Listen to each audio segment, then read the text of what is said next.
तो बेटा आज हम लोग जो है वो कॉन्सेप्ट्स देखने वाले हैं कि कॉनकेव एंड कॉन्वेक्स मिरर के रे डायग्राम्स बनाने के लिए कौन सी ऐसी चीजें हैं जो बहुत ज्यादा जरूरी हैं, कैसे कॉन्वेक्स और कॉनकेव मिरर की पहचान होती है और कौन से ऐसे रूल्स हैं जिनके ऊपर जो है वो रे डायग्राम्स बेस्ड होते हैं। तीन फंडे हैं मिरर्स में, कॉनकेव मिरर के केस में भी सेम है, कॉन्वेक्स मिरर के केस में भी सेम है। बस वो तीन फंडे समझ गए तो सारे रे डायग्राम्स जो है वो आपके एकदम करेक्ट तरीके से जो है वो बनने वाले हैं। प्लीज वीडियो काफी इंटरेस्टिंग होने वाला है, सारी चीजें जो है वो पेन कॉपी उठा के नोट कर लीजिए बेटा जी। चलिए शुरू करते हैं। तो आज के लेक्चर में जो है वो हम लोग मिरर्स के रे डायग्राम्स जो है वो करेंगे। सबसे पहले रे डायग्राम्स करने से पहले ना मैं आपको एक कॉन्सेप्ट जो है वो समझा देता हूं। रे डायग्राम्स जो है वो बेटा जी उसके अंदर तीन कॉन्सेप्ट्स हैं। अगर वो तीन कॉन्सेप्ट्स आपके समझ में आ गए तो सारे रे डायग्राम्स बहुत ज्यादा इजीली जो है वो आप फॉर्म कर सकते हो। तो पहले मैं कॉन्सेप्ट्स डिस्कस कर लेता हूं, लेकिन कॉन्सेप्ट्स डिस्कस करने से भी पहले मैं आपको ये बता दूंगा कि मिरर्स जो है वो हम लोगों के पास कितने टाइप्स के रहते हैं। तो ये पहला मिरर मैंने बनाया, इस मिरर को हम लोग जो है वो कॉनकेव मिरर बोलते हैं। कॉनकेव मिरर कौन सा होता है? जिस मिरर के अंदर ये वाला जो सरफेस है, जो इस पर्टिकुलर सरफेस की बात कर रहा हूं, अगर ये सरफेस हम लोगों के पास एक रिफ्लेक्टिंग सरफेस रहे तो ऐसे मिरर्स को हम लोग जो है वो अपने पास क्या बोल देते हैं? कॉनकेव मिरर जो है वो बोल देते हैं। मतलब जैसे चम्मच से मान लो खाना खा रहे हो ना, तो जिस पोर्शन पे खाना रख के आप खा रहे हो वो पोर्शन की अगर मैं बात करूं तो that particular portion is a concave mirror वाला साइड। तो ये कॉनकेव मिरर है। जो ये अगर ऐसे देखूं मैं इसको, ये यस रिफ्लेक्टिंग सरफेस जो है इसको हम लोग जो है वो कॉनकेव मिरर बोल देते हैं। ऐसी अगर मैं कॉन्वेक्स मिरर की बात करूं बेटा जी, तो ये कॉन्वेक्स मिरर को अगर हम लोग यहां पे देखें तो इस पर्टिकुलर सरफेस के अंदर जो है वो उल्टे वाली साइड इसकी रिफ्लेक्टिंग रहती है। उल्टे वाली साइड कैसे? ये पर्टिकुलर साइड जिसके ऊपर जो है, जैसे अगर मैं चम्मच की बात करूं तो चम्मच का ये वाला पोर्शन जिसको आइसक्रीम खाने के बाद यूजुअली हम लोग चाट लेते हैं, वो पर्टिकुलर पोर्शन जो है वो हम लोगों के पास कौन सा मिरर जो है वो बना देता है? यूजुअली ये हम लोगों के पास जो है वो कॉन्वेक्स मिरर जो है वो बना देता है। अब बेटा बच्चे कई बार ये कंफ्यूजन जो है वो अपने दिमाग में ले आते हैं। बहुत सारे लेक्चर्स के अंदर भी मैंने ये यूजुअली क्लासरूम्स के अंदर देखा है। अगर मैं उनसे ये पूछता हूं ना कि ये कौन सा मिरर है, ये वाला, इसको अगर इस तरीके से बनाया जाए और सरफेस इसका उल्टी साइड वाला रिफ्लेक्टिंग कर दिया जाए तो बच्चे इसको भी जो है वो कॉन्वेक्स बोल देते हैं। तो ये चीज आप अपने दिमाग में बिठा लो, this is a concave mirror.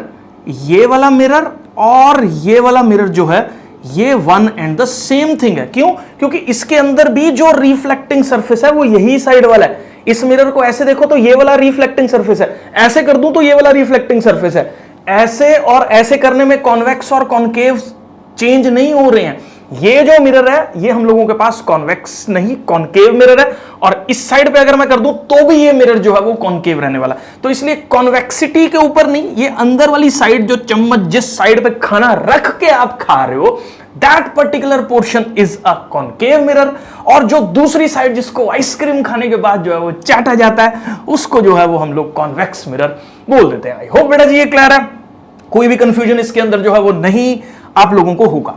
अब मैं रूल्स को डिस्कस कर लेता हूं। तो सबसे पहले मैं कॉनकेव मिरर बना रहा हूं एक, और इसी के अंदर जो है वो मैं रूल्स वगैरह को डिस्कस करूंगा।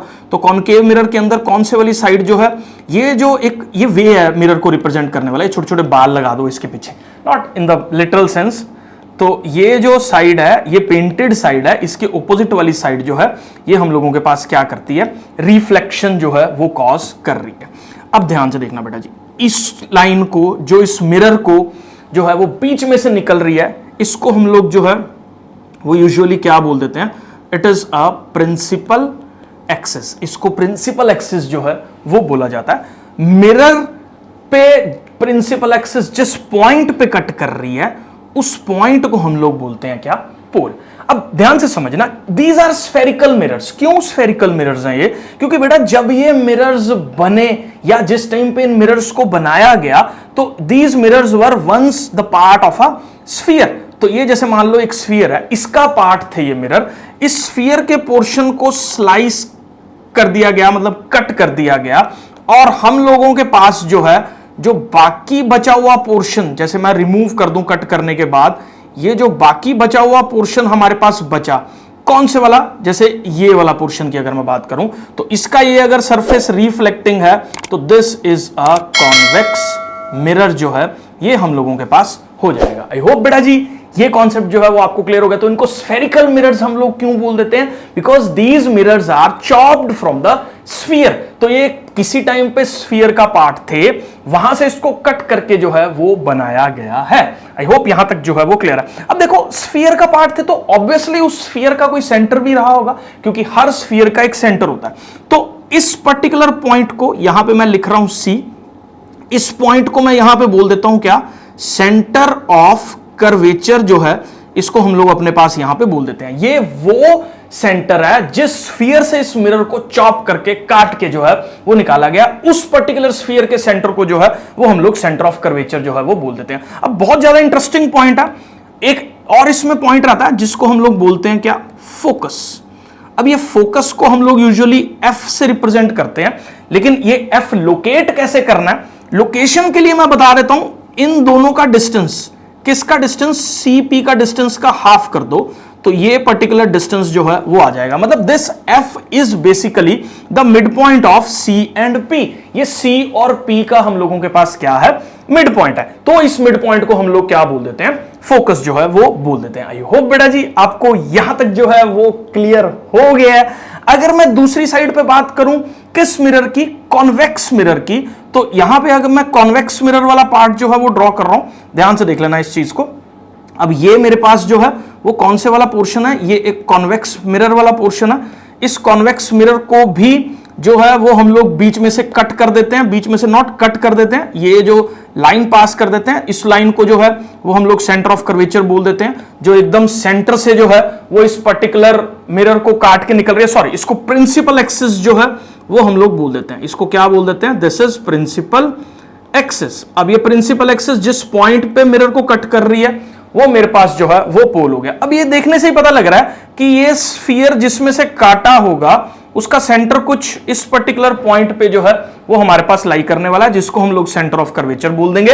और सेंटर ऑफ कर्वेचर का जो मिड पॉइंट होगा यहां पे फोकस जो है वो हो जाएगा। तो इस तरीके से जो है वो हम लोग यहां पे पॉइंट्स जो है वो प्लॉट कर लेते हैं। तो ये एक C पॉइंट हो गया और इसका मिड पॉइंट जो है वो हम लोगों के पास एक F पॉइंट जो है वो हो गया। आई होप यहां तक जो है वो आपको क्लियर है। कोई भी डाउट है तो आप कमेंट सेक्शन में जो है वो यूटिलाइज करो, मैं आपके सारे डाउट्स क्लियर करने के लिए यहां पे बैठा हूं। नेक्स्ट बेटा जी आगे बढ़ते हैं हम लोग। ये हम लोगों के पास रूल नंबर 1 जो है वो हम लोग पढ़ने वाले हैं। चाहे मिरर कॉन्वेक्स हो चाहे मिरर कॉन्केव हो, रूल सबके लिए जो है वो सेम ही होने वाला है। ध्यान से देख लीजिए, मैं इसको जो है वो कॉन्केव मिरर के केस के लिए यहां पे जो है वो कर रहा हूं। तो कोई भी रे, ध्यान से सुन लेना इस चीज को, इस कॉन्केव का पहले फोकस जो है वो हम लोग ड्रॉ कर लेते हैं। मैंने इस पॉइंट पे ऐसे फोकस जो है वो बना लिया, this particular point represents the focus. अगर कोई रे प्रिंसिपल एक्सिस के पैरेलल है और वो इस मिरर पे स्ट्राइक कर रही है parallel to the principal axis, तो वो पर्टिकुलर रे जो है बाउंस बैक करेगी रिफ्लेक्शन के बाद, और किस पॉइंट से जो है वो पास करेगी, हम लोगों के पास फोकस वाले पॉइंट से जो है वो पास करेगी। मतलब कोई भी रे जो प्रिंसिपल एक्सिस के ऊपर फॉल कर रही है और वो रे पैरेलल है, नॉट प्रिंसिपल एक्सिस, मिरर के ऊपर फॉल कर रही है, and that particular ray is parallel to the principal axis, then after reflection, तो रिफ्लेक्शन के बाद क्या होने वाला है, इस पॉइंट के बाद ये रे जो है वो फोकस के अंदर से पास करती हुई निकलेगी। तो मतलब हम लोगों के पास यहां पे जो रूल नंबर 1 क्या बोलता है कि पैरेलल वाली रे जो है वो प्रिंसिपल एक्सिस को फोकस वाले पॉइंट पे जो है वो हमारे पास क्या करती है, कट करती है। ये हम लोगों के पास जो है वो रूल नंबर 1 है। तो पैरेलल रे जो है वो फोकस से पास करती है। अब क्वेश्चन आता है क्यों पैरेलल रे फोकस से पास क्यों करेगी। अब देखो, this is a point of incidence, जहां पे ये लाइट जो है वो मिरर को स्ट्राइक कर रही है, that particular is the point of incidence. अगर इस पॉइंट ऑफ इंसिडेंस पे मैं नॉर्मल ड्रॉ करूं ना, तो ये नॉर्मल जो है ये कहां से पास होगा, सेंटर से पास होगा।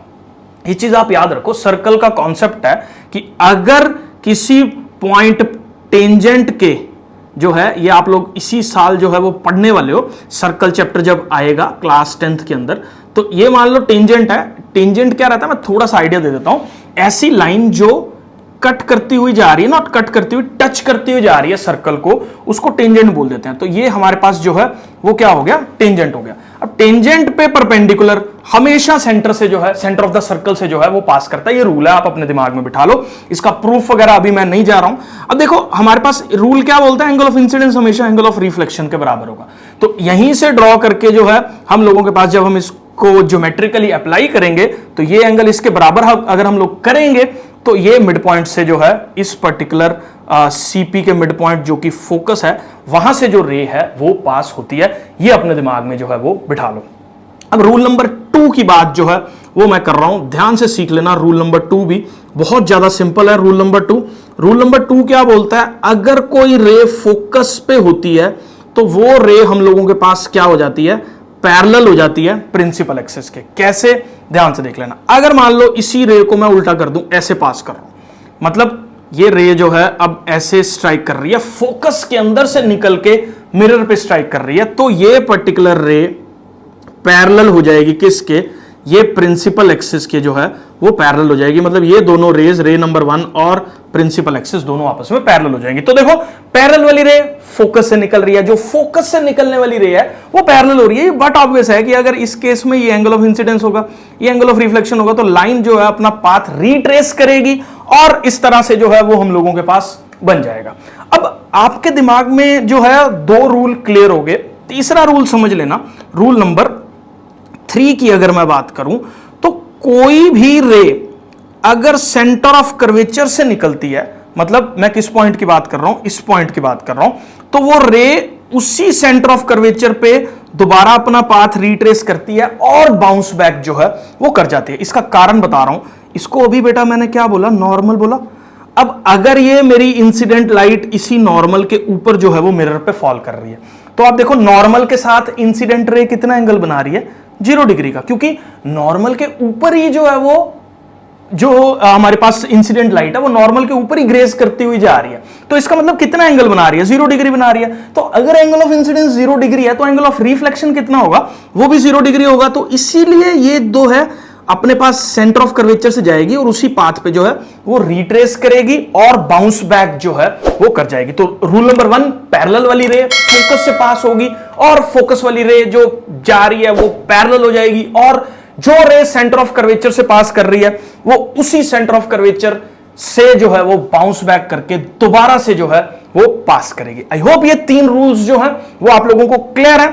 अब इसके अंदर जो है वो बेसिक डिफरेंस एक बार मैं मिरर्स के अंदर बता देता हूं, इसमें और रूल्स में क्या डिफरेंस है। अगर मान लो इस केस में भी मैं ड्रॉ करके बता देता हूं ये तीनों रूल्स, दोनों मिरर्स के केस में ये वाले रूल्स जो है वो वैलिड है, चाहे मिरर कॉन्केव हो चाहे मिरर कॉन्वेक्स हो, दोनों केसेस में जो है ये वाला फंडा वैलिड है। अब देखना बेटा जी, मान लो मैं यहां से जो है वो पैरेलल रे लेके आ रहा हूं। अब देखो ये मिरर है, यहां पे बच्चे यूजुअल पता क्या मिस्टेक करते हैं, ये करेंगे ऐसे काम, ऐसे उनको लगेगा कि पैरेलल वाली रे फोकस से पास हो रही है, सर ने बताया तो यहां से ऐसे फोकस से पास कर लो।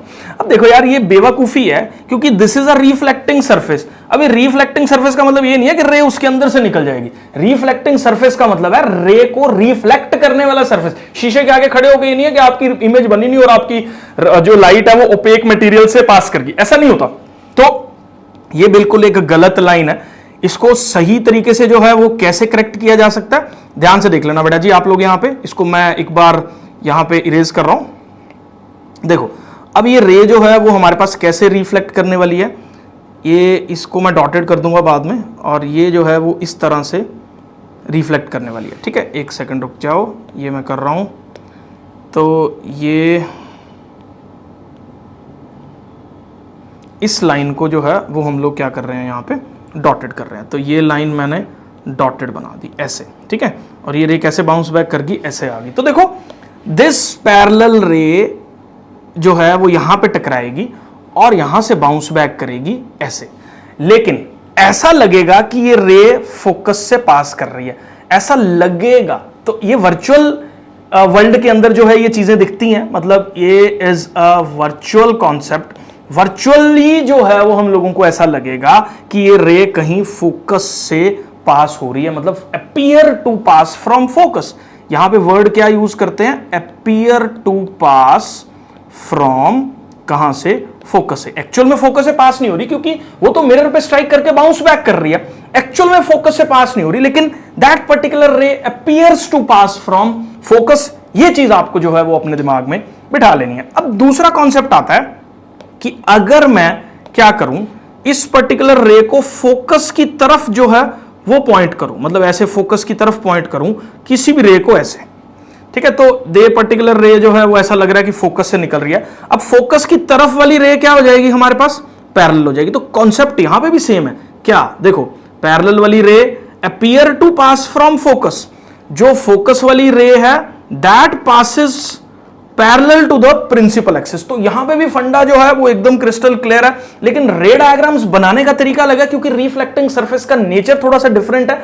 जैसे ही लाइट उस पर स्ट्राइक करेगी, concept of laws of reflection के हिसाब से जो है वो रिफ्लेक्शन होगा और उसी सरफेस पे लाइट जो है वो रिफ्लेक्ट कर जाएगी। तो यहां पे देख लो, इस पर्टिकुलर जगह पे स्ट्राइक की, पैरेलल होगी, पैरेलल गई तो फोकस से pass, appear to pass from the focus जो है वो हो रहा है। अब तीसरा फंडा यहां पे भी सेम है कि जो प्रिंसिपल एक्सिस से रे पास करती है वो वैसे की वैसे बाउंस बैक कर जाती है। अब यहां पे देखना जरा ध्यान से, मैं क्या कर रहा हूं, इस लाइन को ऐसे कर रहा हूं इस जगह पे, और यहां से आगे इसको डॉटेड कर रहे हैं।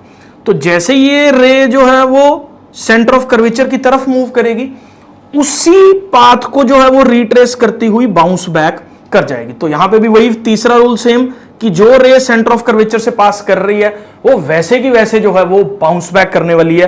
तो इस तरीके से जो है वो हम लोगों के पास ये मिरर के 3 रूल्स, चाहे कॉनकेव के हो चाहे कॉन्वेक्स के हो, बहुत ज्यादा इंपॉर्टेंट है।